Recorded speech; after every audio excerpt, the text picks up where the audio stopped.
आप देख रहे हैं अपना हरियाणा हिमाचल और आपके साथ मैं हूं विवेक। एक बार फिर गोलियों से थर्राया गुरुग्राम, इस वक्त की बड़ी खबर हम आपको बता रहे हैं। एक बार फिर गोलियों से थर्राया गुरुग्राम। पुलिस और गैंगस्टर के गुर्गों के बीच में मुठभेड़ हुई है, गोलियां चली हैं। सोहना इलाके में ताबड़तोड़ गोलियां चली। गैंगस्टर सूबे गुर्जर के 3 गुर्गे घायल बताए जा रहे हैं और फायरिंग में 2 पुलिसकर्मी घायल हो चुके हैं। सभी घायलों को अस्पताल में भर्ती करा दिया गया है। बड़ी खबर इस वक्त की, जहां पुलिस और गैंगस्टर के गुर्गों के बीच में मुठभेड़ हुई, गोलियां चली, कई राउंड फायरिंग हुई है। और इसमें जो बताया जा रहा, अभी तक की जो लिस्ट है उसमें सूबे गुर्जर के 3 गुर्गे घायल हुए हैं और फायरिंग में 2 पुलिसकर्मी घायल बताए जा रहे हैं, जिन्हें बेहतर इलाज के लिए अस्पताल रवाना किया गया है। तो बड़ी खबर, फायरिंग में 2 पुलिसकर्मियों के घायल होने की भी सूचना है। इस वक्त की बड़ी खबर हम आपको बता रहे हैं। काफी देर तक यह मुठभेड़ चली, दोनों तरफ से गोलियां चलती रही, फायरिंग होती रही और एक बार फिर गुरुग्राम थर्रा गया है। पुलिस और गैंगस्टर के गुर्गों के बीच में मुठभेड़ हुई और कई राउंड गोलियां चली हैं। इसमें जो बताया जा रहा है कि सोहना इलाके में यह वारदात हुई, जहां पर पुलिस और अपराधी आमने सामने हो गए और पुलिस ने जवाबी कार्रवाई की, जिसमें कई गोलियां चली हैं। और बताएं हम आपको कि गैंगस्टर सूबे गुर्जर के जो 3 गुर्गे हैं वो घायल हो गए हैं और फायरिंग में 2 पुलिसकर्मियों के भी घायल होने की सूचना है, जिन्हें बेहतर इलाज के लिए भर्ती कराया गया है। तो इस वक्त की सबसे बड़ी खबर, गोलियों से थर्राया गुरुग्राम। पुलिस और गैंगस्टर के गुर्गों के बीच मुठभेड़ हुई। सोहना इलाके में ताबड़तोड़ गोलियां चली हैं। गैंगस्टर सूबे गुर्जर के 3 गुर्गे घायल बताए जा रहे हैं। वहीं फायरिंग में 2 पुलिसकर्मी भी घायल हुए हैं और सभी घायलों को अस्पताल में भर्ती कराया गया है। बड़ी खबर इस वक्त की।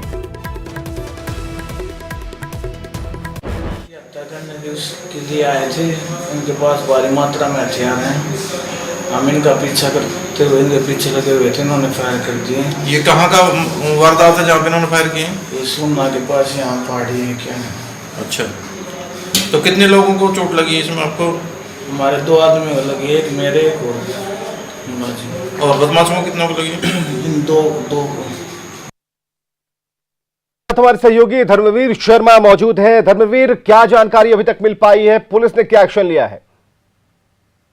देखिए, ये कल करीब शाम 6:30-7 बजे की घटना है। तब ये तीनों जो बदमाश हैं, ये एक बाइक पर सवार होकर एक हत्या के इरादे से जा रहे थे। प्रॉपर्टी डीलर की हत्या ये करना चाहते थे। तो सुबह गुर्जर गैंग के ये तीनों सदस्य हैं। पुलिस को पहले से जानकारी मिल गई थी कि कुछ युवक जो है एक हत्या के इरादे से इस इलाके में आए हैं। तो पहले से नाकेबंदी की गई थी। जब इनको रुकने का इशारा किया गया तो इन लोगों ने बाइक रोकी नहीं, बल्कि वापस भागने लगे और पुलिस के ऊपर फायरिंग की। जवाबी कार्रवाई में पुलिस ने तीनों जो युवक हैं, इनके ये तीनों घायल हो गए। तीनों के जो पैर हैं उनके ऊपर गोली लगी है, जो पुलिस की तरफ से लगी है। अपने जो 2 पुलिसकर्मी हैं वो भी इस एनकाउंटर में घायल हुए हैं और फिलहाल पुलिस ने तीनों लोगों को गिरफ्तार कर लिया है। 5 जो घायल है, 3 बदमाश और 2 पुलिसकर्मी, यानी कि 5 को सोहना के ही सरकारी अस्पताल में भर्ती कराया है, जहाँ इनका इलाज चल रहा है। फिलहाल 5 की जो हालत है वो खतरे से बाहर है। बहुत बहुत शुक्रिया धर्मवीर, हमसे बातचीत के लिए, तमाम जानकारियों के लिए। तो बड़ी खबर इस वक्त हम आपको बता रहे हैं, पुलिस और अपराधियों के बीच में मुठभेड़ और उससे जुड़ी हुई तस्वीरें हम आपको दिखा रहे हैं कि रात में किस तरह से यह घटना घटी और उसके बाद 3 पुलिसकर्मी जो है वो घायल हुए हैं और गोलियों से एक बार फिर गुरुग्राम थर्राया। लेकिन पुलिस ने चुस्ती दिखाते हुए उन सभी अपराधियों को धर दबोचा है जिनकी संलिप्तता इस पूरे कांड में रही है।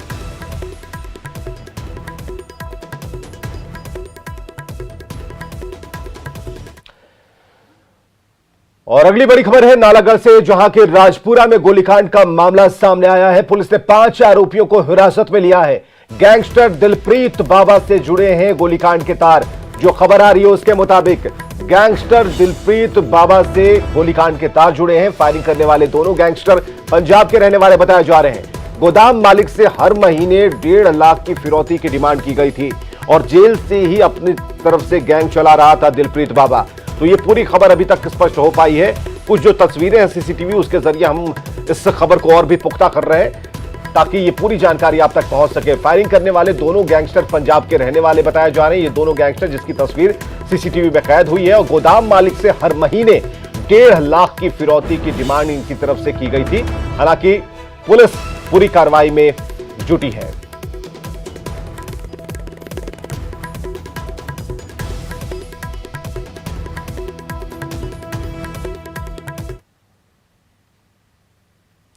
और अगली खबर, राहुल गांधी एक दिन के हरियाणा दौरे पर रहे, लेकिन पंजाब से हरियाणा में एंट्री करने के लिए उन्हें कड़ी मशक्कत करनी पड़ी।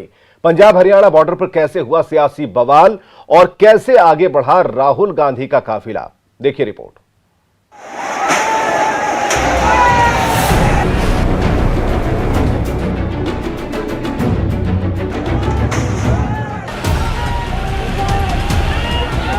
हंगामा, नारेबाजी, टकराव और आखिर में इजाजत। कुछ इसी अंदाज में राहुल गांधी को अपनी काफिले के साथ हरियाणा में एंट्री मिली।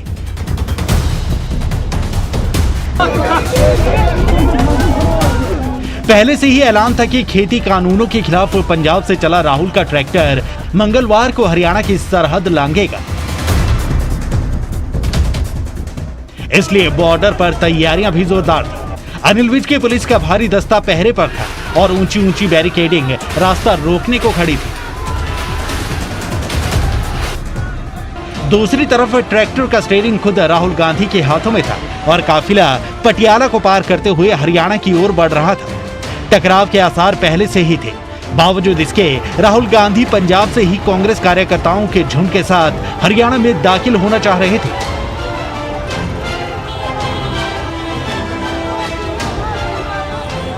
पिहोवा की तरह पंजाब की हद जैसे ही खत्म हुई, कांग्रेस के कार्यकर्ताओं का हंगामा शुरू हो गया। वो हर हाल में राहुल गांधी के काफिले के साथ हरियाणा में दाखिल होना चाहते थे, लेकिन पुलिस राह में रोड़ा बन गई और फिर ये कुछ हुआ।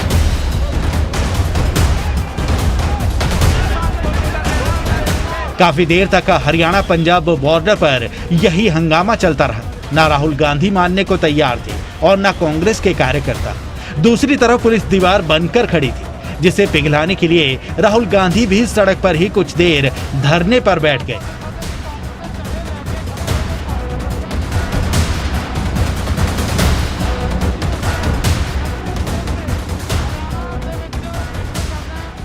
कुछ देर के इस हंगामे के बाद नतीजा ये निकला कि राहुल गांधी को हरियाणा पुलिस की शर्तों पर हरियाणा में दाखिल होने की इजाजत मिली। राहुल पूरे लाव लश्कर के साथ दाखिल होना चाहते थे, मगर पुलिस ने सिर्फ 100 लोगों के साथ ही आगे बढ़ने को हरी झंडी दी।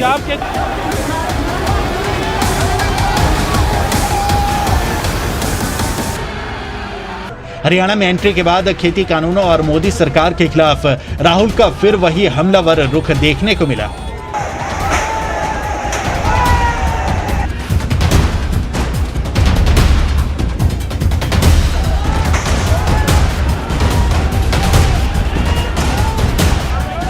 तीन दिन तक पंजाब में रहने के बाद राहुल गांधी हरियाणा में हैं और मंगलवार को उनकी एंट्री के साथ जिस तरह का माहौल सूबे में बना, उससे अंदाजा लगाना मुश्किल नहीं कि आगे नजारा क्या होगा। अंकित उदानी के साथ नपिंदर बराड़, न्यूज़ 18।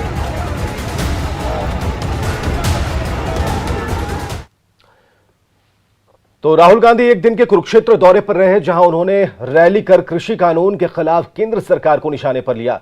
राहुल गांधी गीता जन्मस्थली ज्योतिसर भी पहुंचे और वहां माथा टेका और इसके बाद राहुल गांधी थानेसर अनाज मंडी रवाना हो गए, जहां उन्होंने रैली को संबोधित किया। और आपको बताएं कि ज्योतिसर में ही महाभारत युद्ध से पहले भगवान श्री कृष्ण ने गीता का उपदेश दिया था।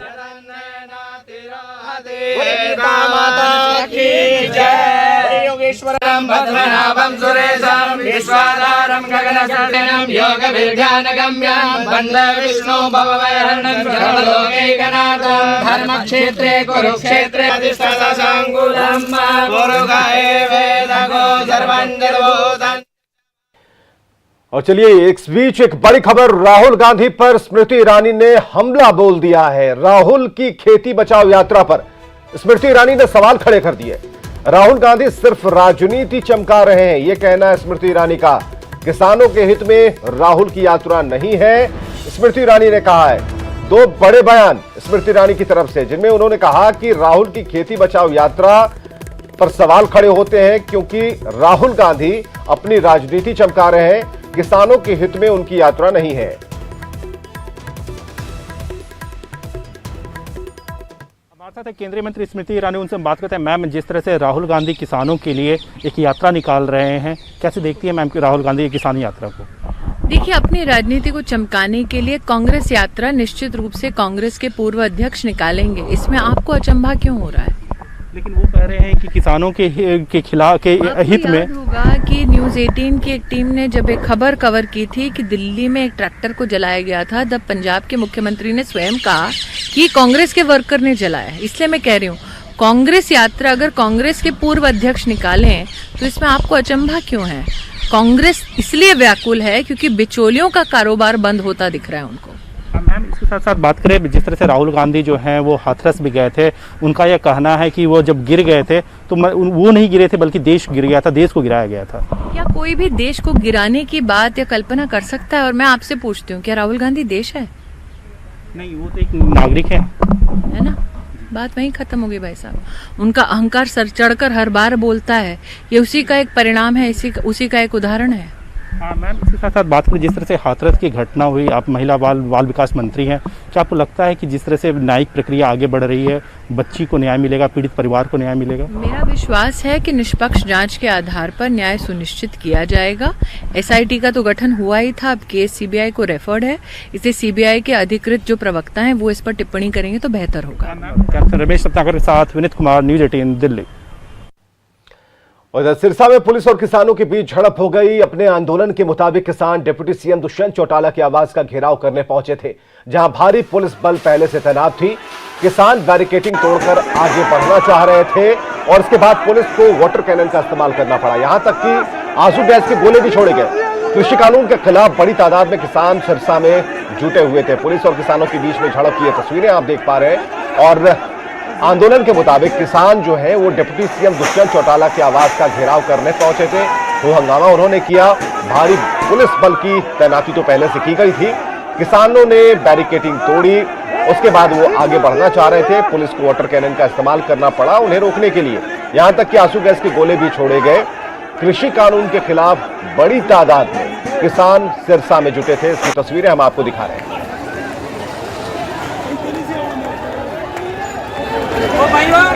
तस्वीरें आप देख सकते हैं कि किस तरह किसानों के ऊपर पानी की बौछारें मारी गई और किस तरह किसान भी उग्र हो गए हैं। पुलिस के ऊपर पत्थर फेंके जा रहे हैं। तस्वीरें आपको सिरसा की दिखा रहे हूँ, कैसे किसानों का प्रदर्शन उग्र होता नजर आ रहा है और किसानों भी गुस्से में नजर आ रहे हैं और लाठियां, डंडे और पत्थरबाजी शुरू की गई है पुलिस के ऊपर। तस्वीरों के साथ आप देख सकते हैं किस तरह पानी की बौछारों के साथ किसानों को खदेड़ने की कोशिश की जा रही है पुलिस की ओर से। तस्वीरें आपको दिखा रहे हैं कि किस तरह की तस्वीरें आपको दिखा रहे हैं। अथरू गैस के गोले छोड़े गए और तीर को तितर बितर करने के लिए अथरू गैस के गोले पुलिस की छोड़े गए। अब तस्वीरों में देख सकते हैं किस तरह किसानों के प्रदर्शन को खदेड़ने के लिए पुलिस ने वाटर कैनन, अथरू गैस के गोले छोड़े गए हैं और ताकि के किसान अपने प्रदर्शन से पीछे हट सके। तस्वीरें आपको फिर दोबारा दिखा रहा हूँ किस तरह वाटर कैनन के गोले छोड़े गए हैं। पुलिस की गाड़ियां आप देख सकते हैं, पुलिस की गाड़ियां किस तरह निकल रही है और वार्निंग अनाउंसमेंट कर रहे हैं। दूसरी ओर यहाँ पे सांस लेना भी मुश्किल हो गया है। तस्वीरें आपको दिखा रहा हूँ कि किस तरह किसानों के ऊपर वाटर कैनन शुरू किया गया है और अथरू गैस के गोले छोड़े गए हैं। यहाँ पे सांस लेना भी काफी मुश्किल हो रहा है। और बड़ी खबर इस वक्त की, deputy CM Dushyant Chautala corona positive पाए गए हैं। बड़ी खबर, deputy CM Dushyant Chautala corona positive पाए गए हैं। होम आइसोलेट हो चुके हैं दुष्यंत चौटाला और उन्होंने कहा है कि मेरी रिपोर्ट पॉजिटिव आई है। जो लोग संपर्क में आए हैं वो अपना टेस्ट जरूर करवाएं। मेरा स्वास्थ्य तो ठीक है, कोई लक्षण नहीं है। मेरी कोविड रिपोर्ट पॉजिटिव आई है। कोई लक्षण कोविड-19 के बुखार वगैरह कोई है नहीं, मगर क्योंकि रिपोर्ट पॉजिटिव आई है मैं अपने आप को सेल्फ आइसोलेट कर रहा हूं। और जो साथी पिछले एक सप्ताह से मुझसे मिले हैं उनसे भी आग्रह करता हूं कि वो भी अपना टेस्ट कराने का काम। सिद्धू को प्रदेश अध्यक्ष बनाने की अटकलों पर कैप्टन बोले हैं, हाई कमान लेगा अंतिम फैसला। कैप्टन अमरिंदर सिंह का यह बयान है जिसमें सिद्धू को प्रदेश अध्यक्ष बनाने की अटकलों पर आखिरकार कैप्टन अमरिंदर सिंह सामने आए और सिद्धू के लिए खाली है बिजली विभाग। कैप्टन का कहना है चाहे तो सिद्धू कर सकते हैं कैबिनेट में वापसी। न्यूज़ 18 से एक्सक्लूसिव बातचीत में बोले कैप्टन अमरिंदर सिंह। कोई जो मर्जी कही जान, फाइनल डिसीजन तो होएगा कांग्रेस प्रेसिडेंट का। It is nothing to do with that. इत्थे तो सारे अपनी अपनी गल्लां कही जाते हैं ये बट जब फैसला होगा it will be at the Congress president.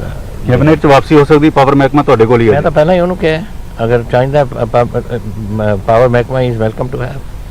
इसी करके I had sent him there कि ਜਦੋਂ मैं बदलिया सी ਉਹਨੂੰ from local self government I brought him in and मैं क्या सी आई गिव हिम पावर नहीं ने उन्हें लेना पावर तो मैं क्या ना लें फिर छट गया बट दैट इज ओपन ਅੱਜ मेरे को आई कैन हैव इट। लेकिन प्रधानगी ਦੀਆਂ जो चर्चावां ने जो लगातार किया जा रहा है कोई मैं नहीं सुनी गल नंबर 1 नंबर 2 प्रधानगी ਜਿਹੜਾ 3 साल पहला कांग्रेस ਚ आया he can not become president of the Congress party. साढ़े तो उरे जम्मे ने इस पार्टी सुखजिंदर जम्मा रंधावा ਦੇ ਵਿੱਚ जम्मे है त्रिपत बाजवा NSUI ਦੇ ਮੈਂਬਰ ਸਾਰੇ अपने मनीष तिवारी जी NSUI ਦੇ ਮੈਂਬਰ सारी उम्र तो इन्होंने कांग्रेस चलाती।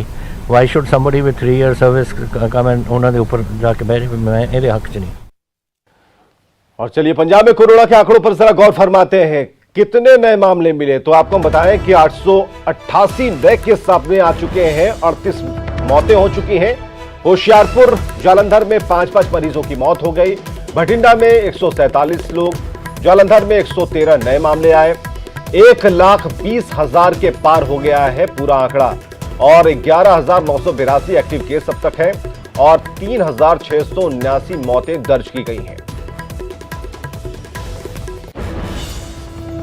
और पंजाब के बाद हरियाणा की एक बारी तो हरियाणा का जो रिकॉर्ड है वो भी हम आपको बताते चले। तो हरियाणा में कोरोना के 1206 मामले सामने आए हैं जिनमें 18 मौतें हुई हैं। 1,36,000 के पार कुल आंकड़ा हो चुका है। प्रदेश में कोरोना से अब तक 1509 लोगों की मौत हुई है और पिछले 24 घंटे के डिटेल्स बताते हैं कि 1690 लोग स्वस्थ भी हुए हैं। फिलहाल एक्टिव मरीजों की संख्या 11,320 है।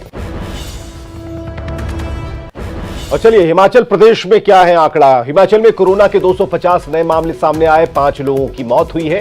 पिछले 24 घंटे के आंकड़े बताते हैं कि 265 लोग स्वस्थ हुए हैं।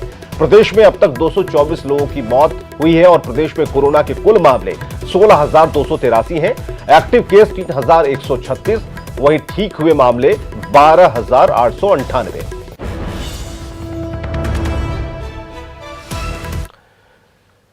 और इधर गुरुग्राम में कोरोना को हराने के लिए अब स्वास्थ्य विभाग की टीम ने एक नई पहल शुरू की है। अब रात को भी कोरोना के टेस्ट कराए जाएंगे। स्वास्थ्य विभाग ने फैसला त्योहारों को देखते हुए लिया है। त्योहारों के दौरान बाजारों में अक्सर भीड़ बढ़ जाती है। गुरुग्राम में Sadar Bazaar, galleria market, Huda city centre, MG road, metro station समेत तमाम ऐसे इलाके हैं जहां कैंप लगाए जा रहे हैं, जहां लोग सुबह समय नहीं मिलने के कारण अपने कोरोना टेस्ट नहीं करा पाते। अब शाम को 5 बजे से लेकर रात के 8 बजे तक ये कैंप लगाए जाएंगे जहां पर लोग आसानी से अपना कोरोना टेस्ट करा पाएंगे। पिछले कुछ दिनों में हमने एक प्रयास ये जो किया है, अगर मैं कहूँ 1 तारीख से 1 अक्टूबर से हमने इवनिंग कैंप्स टेस्टिंग के लगाने शुरू किए 5 से 8। इसके 2 पर्पज़ थे। एक तो वो लोग जो दिन में ऑफिस में व्यस्त रहते हैं और कई बार वो सुबह जो वर्किंग आवर्स होते हैं, हमारे टेस्टिंग के आवर्स होते हैं सुबह 9 से 2 या 9 से 5 जो हमारे टेस्टिंग साइट्स हैं या कैंप्स लगते हैं, वहाँ टेस्ट नहीं करा पाते थे, तो उन लोगों को सुविधा के लिए। दूसरे आने वाले दिनों में आप देखेंगे फेस्टिव सीज़न है या त्योहारों का सीज़न है जिसमें ज़्यादातर लोग या तो ख़रीदारी करने निकलेंगे या बाहर जाएंगे, तो इन सब चीज़ों को ध्यान में रखते हुए हमने RT-PCR कैंप्स जो हैं वो इवनिंग में साइट्स हमने निर्धारित किए। हिमाचल की सियासत में जुबानी जंग जारी है। प्रदेश बीजेपी के अध्यक्ष सुरेश कश्यप ने कांग्रेस पर पलटवार किया है। सुरेश कश्यप ने कहा कि कांग्रेस में वर्चस्व की जंग छिड़ी है। वहीं इससे पहले अटल टनल के मुद्दे पर प्रदेश कांग्रेस अध्यक्ष कुलदीप राठौर ने सुरेश कश्यप को निशाने पर लिया था।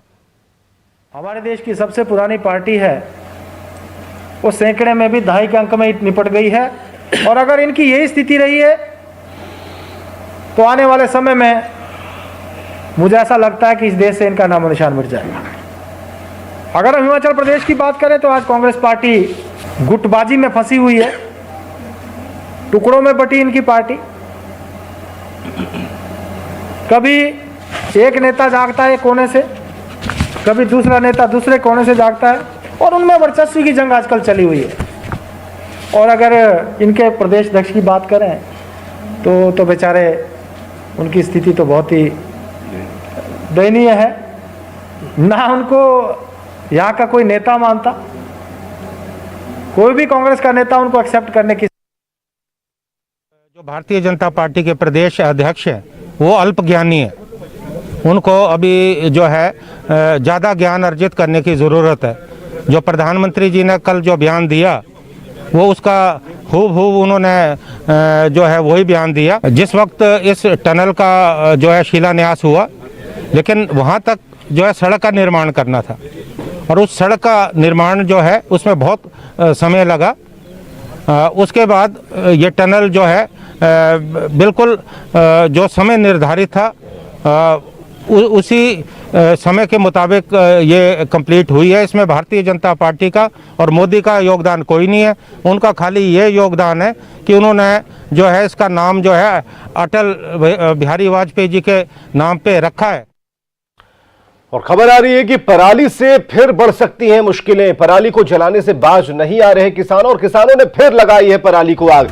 बड़ी खबर हम आपको बता रहे हैं, एक बार फिर पराली मुसीबत बन सकती है। किसान पीछे हटने को तैयार नहीं, किसान अपनी हरकतों से बाज नहीं आ रहे। प्रति एकड़ मांगा 6,000 का मुआवजा। जो खबर आ रही है उसके मुताबिक मुआवजे की रकम मांगी जा रही है और एक बार फिर मुश्किलें बढ़ सकती हैं। जो खबर है, पराली को जलाने से किसान बाज नहीं आ रहे और जो मुआवजा है वो प्रति एकड़ 6,000 रुपए का मांगा गया है।